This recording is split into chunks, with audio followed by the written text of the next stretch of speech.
अखन अहाँ सब सुन रहल छी राकेश निराला इंटरटेनमेंट के।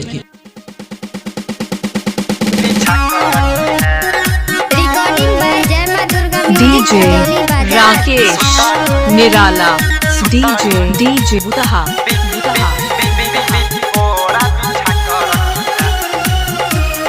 रखी है बिछा क गई बोरा बिछा क तोरा सह मिल ये खाना पीना खा क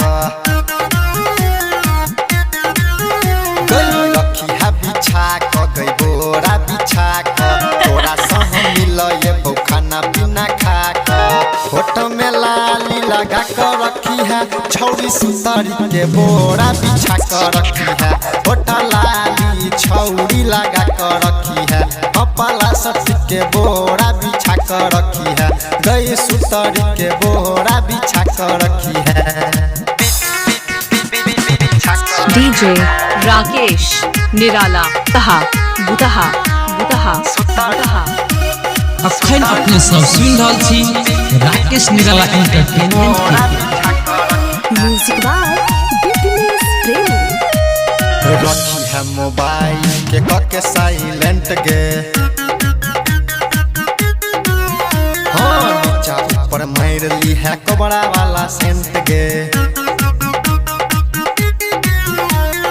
रखी है मोबाइल के कके साइलेंट गे नीचा ऊपर मार ली है कबड़ा वाला सेंट गे बाप माई के तू सुता कर रखी है छौरी सुतरी के बोरा बिछा कर रखी है अपला सट के बोरा बिछा कर रखी है होठा लाली छौरी लगा कर रखी है गई सुतरी के बोरा बिछा कर रखी है। मिक्स बाय डीजे राकेश निराला बुतहा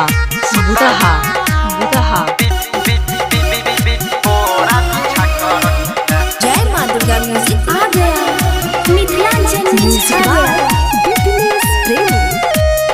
करबी बहाना गैर पढ़बो तोरा माई के। अखन अहाँ सब सुन रहल छी राकेश निराला इंटरटेनमेंट के। ला देखेबो सुहाग रात वाला आई गे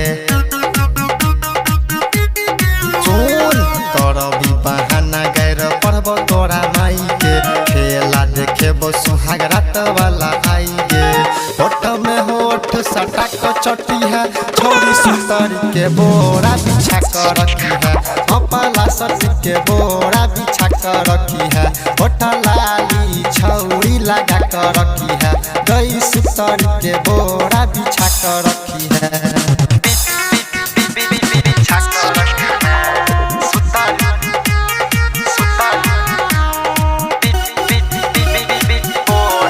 जय मां दुर्गा म्यूजिक आ गया मिथिलांचल म्यूजिक बाय बिजनेस प्रेमी। के बिहारी आई करतो मन मानी मिक्स बाय तोहर चढ़ डीजे राकेश निराला बुतहा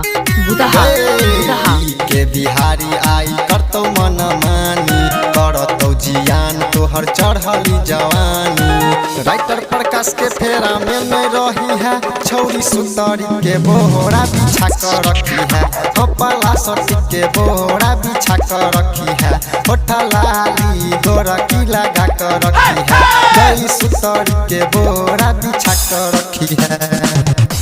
मिक्स बाय डीजे राकेश निराला बुतहा